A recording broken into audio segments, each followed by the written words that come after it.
Hey, hey, hey, happy day. It's No Makeup Monday. Sharon Horn-Elstrom here, also known as Pajama Grandma. What's she up to now? Sharon Horn-Elstrom, transitioning from the offline brick and mortar corporate world where I would never have a No Makeup Monday to the online world of business where I can work in my pajamas and I can have no makeup whatever day I want, except when I'm normally on video. But I decided it's No Shave November for the guys, so I guess we could do No Shave November for us girls too and not shave our legs just to pay them back. But I wanted to do No Makeup Monday. I used to not do videos every day, and when I wasn't doing videos every day, and maybe in the beginning, I showed up on videos without my makeup on Saturdays and Sundays and days that I was just on this segment when I was just journaling what I'm doing. But I've gotten into the habit of doing videos every day for a couple of other segments, and as such, I felt like I have to have makeup on every day. Today I woke up and I'm like, I got a cold. I felt rotten all week, at least since Tuesday. I am going to take a day off and just not have any makeup on. I'm just going to be me. Now, I do have chapstick on my lips because they are chapped. I have Vicks on my nose because my nose is stuffed.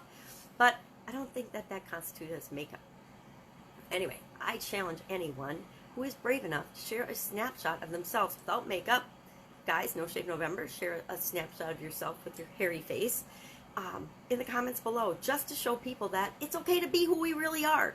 I have said since 2010 and probably long before that, my motto is kind of be loving, love being, be you. Just be yourself, because the world is dying.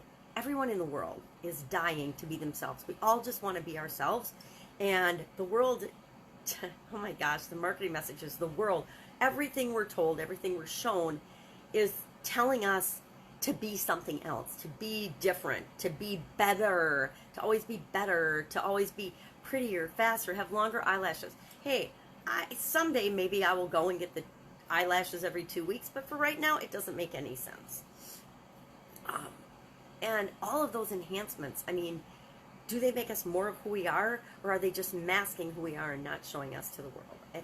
It's an internal, personal question that only you can answer, that only I can answer. But some days I feel like putting on makeup, and other days I'm just like, I don't want to put on makeup. I don't want to get up. I don't want to get cleaned up and put on makeup and show my face to the world. And I guess today, No Makeup Monday is one of them. So what do we do today? We talked about what goes around comes around. Karma, the law of reciprocity. I looked up that saying because it popped into my head this morning, and I was thinking about how many things go full circle in our lives. The way we treat other people might not come back from that exact same person, but it comes around. I think about, probably I wasn't the nicest person in relationships when I was younger and first figuring them out, and mainly from a lack of confidence and self-esteem in those relationships than from ill will or being unkind. But lo and behold, I am divorced. I picked the wrong person for me, good person, wrong person for me, and had beautiful children and beautiful granddaughter as a result of that relationship. But that relationship, it was not awesome and is, of course, over. We think back and we wonder sometimes when we look at the results and the things that are going on in our lives, did I do something to cause that? Or is that happening for a particular reason? Did I put something out into the world that's causing that to happen to me now? I wonder what I did in my youth that caused me to pick a really, really bad business partner and have to deal with all the trauma and drama and trials and tribulations of that. I wonder sometimes, and I don't really wonder because I know, working all the time when I was younger, and I'm talking running through my life, did that in fact cause my sudden cardiac arrest because I wasn't taking care of myself? Did that cause my ending of certain relationships and friendships because I wasn't nurturing those relationships? And did that working all the time and not staying caught up with people cause those relationships to go in other directions? I believe it positively did do that, because there's consequences of all our choices, all our decisions, everything we say and do and be. There are consequences of that, and we try to kind of, some of us try to say, okay, if I say that, what will the consequence of that be? And we don't think about it 20 years down the road, but know that the things we say and think and feel and act upon today will impact where we are 20 years from now. They will have an effect on the people around us. and the world as we see it, as we know it, as we experience it. So next time you're mad in traffic and you want to swear at somebody and you want to lash out or chase them down, maybe take a deep breath and think about, number one, do they even know they made me mad? Probably not. They're probably just dreaming or daydreaming about something in their life, or about the meeting they have to have with their boss today, or whatever. It's probably got nothing to do with you. And if you remember that, all of a sudden it's easy to just let any anger or frustration that you're having with something that's going on in your own life just dissipate and deal with it in a much more mature and cognizant way, right? So, talking about what goes around comes around. I 100% believe in the law of karma and the law of reciprocity.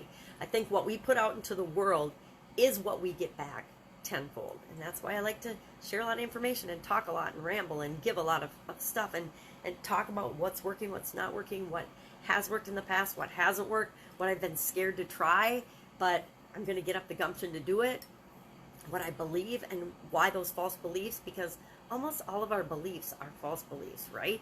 We don't think they're false beliefs because they're just our beliefs, but most of the beliefs that we have come out of past experiences, excuse me, or fear. Look, I can't even talk about fear because, like everybody else, I'm a closet fearful person. We're all afraid of things. We're all afraid of something. And that's what leads to our beliefs. Our beliefs are designed to protect us and keep us safe.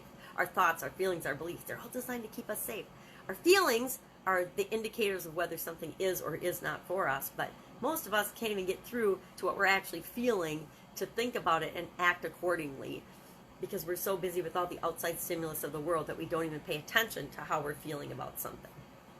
I know that my biggest mistakes, the biggest mistakes I've ever made in my life, if I look at them now and I say they were mistakes, I think that they were all just learning instances of learning. They're lessons I needed to learn.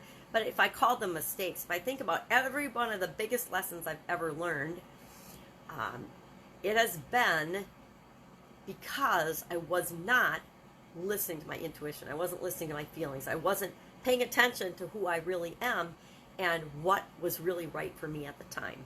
And I continually try to do a better job of that. Do I always? Absolutely not. None of us are ever always the way we wish we were. But I am, as I get older and more mature, trying to check in more often with and pay attention to, hey, how does this make me feel? Does it make me feel good or bad? If I'm grumpy about something or frustrated, does it make me feel good or bad? Well, if I'm grumpy or frustrated, I'm obviously not feeling good. So what is causing me to feel grumpy or frustrated? And what can I do about it? Can I look at the situation differently? Can I stop doing what I'm doing? Okay, the biggest thing that causes me frustration nowadays is my computer. And when things change or don't work on my computer and with my technology, because I'm becoming very dependent on technology as I get older. And when technology doesn't work, it's super frustrating and I want to pull out my hair.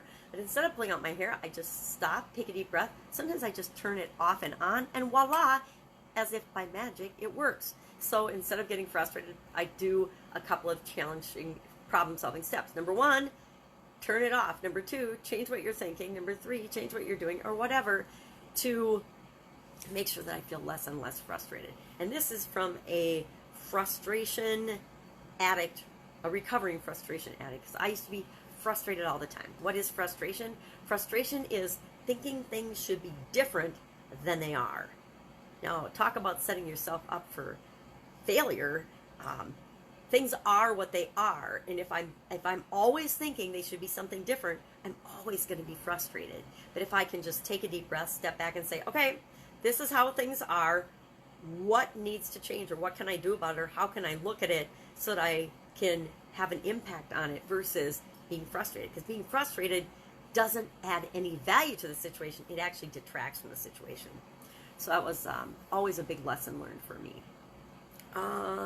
BP Challenge today was the third part of this segment. So talked about the importance of three supporting things for the one thing that you're talking about, and that we're all super duper busy. Thank you, Kim Edwards, for reminding me we're all not super duper busy, and we're not lazy, and we're not lazy. We're just super duper busy. Maybe this is me talking about myself. Sometimes I am just plain lazy. Sometimes I don't want to do anything. Sometimes I just want to veg out and watch me some Netflix, right? Sometimes we all just need a break from our reality.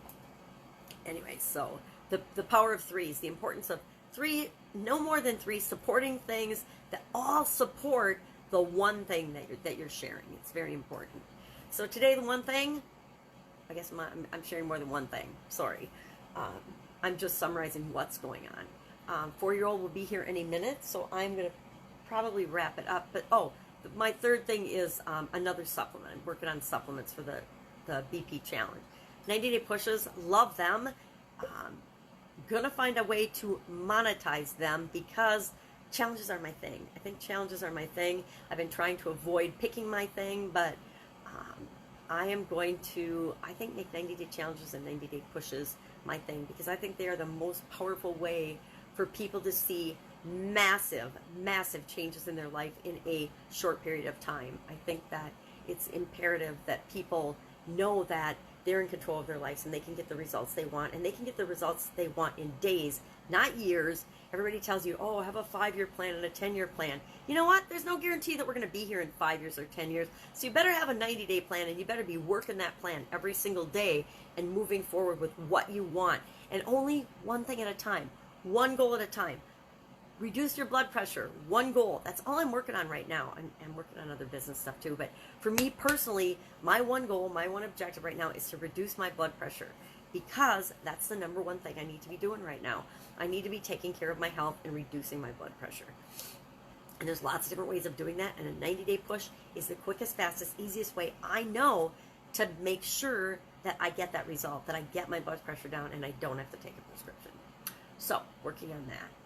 Also, a whole bunch of other projects that are surprises, but they're all related to the one thing. And I will start unfolding those and sharing those and unwrapping those as I actually get momentum going on each one of them. If I can help you in any way, shape, or form, go ahead and hit me up in the comments below. Otherwise, I dare you to share a picture of yourself with no makeup in the comments below, or as No Shave November, if you guys are doing No Shave November. And women, if you're really not brave enough to share your no makeup face, go ahead and share your No Shave November legs in a picture below. This is Challenge Monday. Let's make it a Challenge Monday. Have an awesome day. I'll, of course, be with you tomorrow.